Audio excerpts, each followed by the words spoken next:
got folks calling in. What questions? So he will share those secrets. Let's go to Lou. Yeah. Lou, good morning. Good morning. Good morning.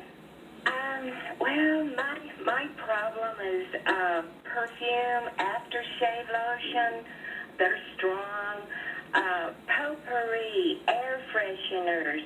I was in a meeting yesterday, and evidently they had air fresheners that would come on, spray into the air every little bit. Yep. And it gave me such a bad headache. Okay.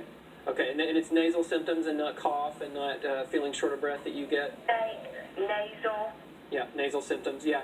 So that's interesting in that what we find with those patients is that it's, we call it an irritant rhinitis, where those chemicals are not necessarily themselves allergens because they don't really made of the same things that an allergen needs to be made of in order to elicit that immune response, but they are so irritating to certain people that they make your nose swell up, they give you a headache, they make your eyes hurt, and we found that indoor air quality, as far as those kinds of chemicals, is turning out to be a fairly serious health issue.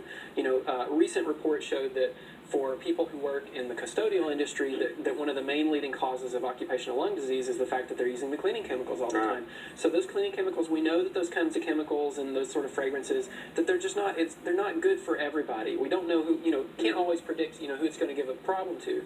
Now, for you, like as far as your symptom control, we often manage it the same way that we initially manage allergies, which is that you got to keep your nose moist and healthy, with saline. You got to, think about using some of those nasal steroid sprays because there's often an underlying amount of swelling that's already there that if you treat it, then the fragrances, you're not as badly affected by them. And then there are people who are sort of like me, and also like you, which is that when my allergies are bad, and those symptoms are out of control, I'm also much more sensitive to the fragrances and things like that. And so when I keep my nose healthy, then the fragrances don't bother me as much, and the chemicals don't bother me as much. But when this was all stopped up, any little thing just was too much, and my bucket would overflow.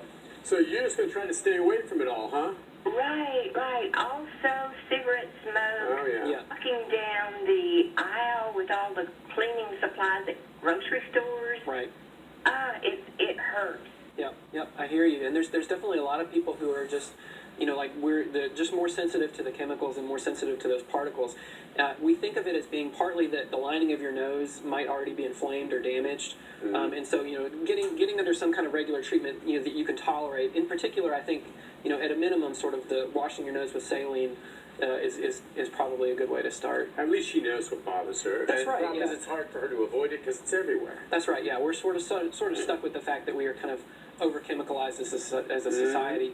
I think if we can figure out ways to sort of back off on the amount of chemicals that we're using and the amount of chemicals that we're putting, sort of into the air, that everybody would be a little bit better off.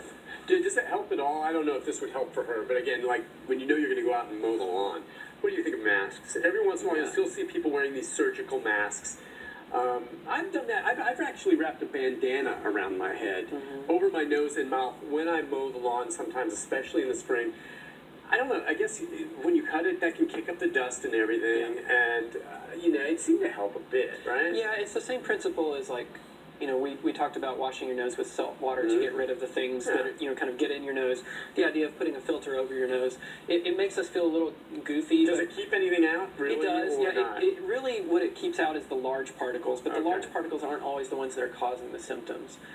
So if you can, it probably does cut down on the amount of pollen that you're inhaling because, tree pollen settles on the grass, you mow it, you kick it up. Grass pollen, of course, is on the grass, you mow it, you kick it up. That'll be a problem for the summertime. So wearing a mask during your pollen season, if you're doing yard work, does help people who are very sensitive. And, our Jedi bushes and lilacs are about to bloom. Yeah. I just love the smell of them. So I'll stick my nose in them and smell them, and I'll clip them and I'll bring them in the house.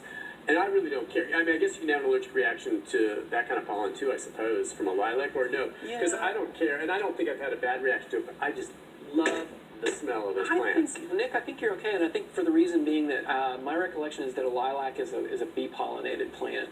And so I think that for the reason, that's right, yeah. So I think that for the reason that we talked about earlier, that most people, even though you've got a pollen allergy, like if you see the bees going for it, then you're probably okay because again, that pollen is so heavy that it's not gonna make you allergic. Yeah, so So yeah. Yeah, that's great. And so the heavies, you'll see in your yard if you have bees or a hive near you. Yep. Certain plants are just covered with them, and others are not, even though they're blooming. And you're saying it's because of the weight of the pollen. That's right. Yeah. And so if you are someone who loves your garden, but you hate your allergies, then become a friend to the bees. Yes. Right. Now people can become allergic to bees, but become a friend to the bees, because the pollens that bees like are the pollens that you will like also. Always good to be friends with bees. That's They're right. so good for the That's environment. right. They're wonderful, wonderful creatures. We'll take a break. We come back. We've got Robert and others. If you're on hold, the line's still open, 737-7587. More with our guest right after this.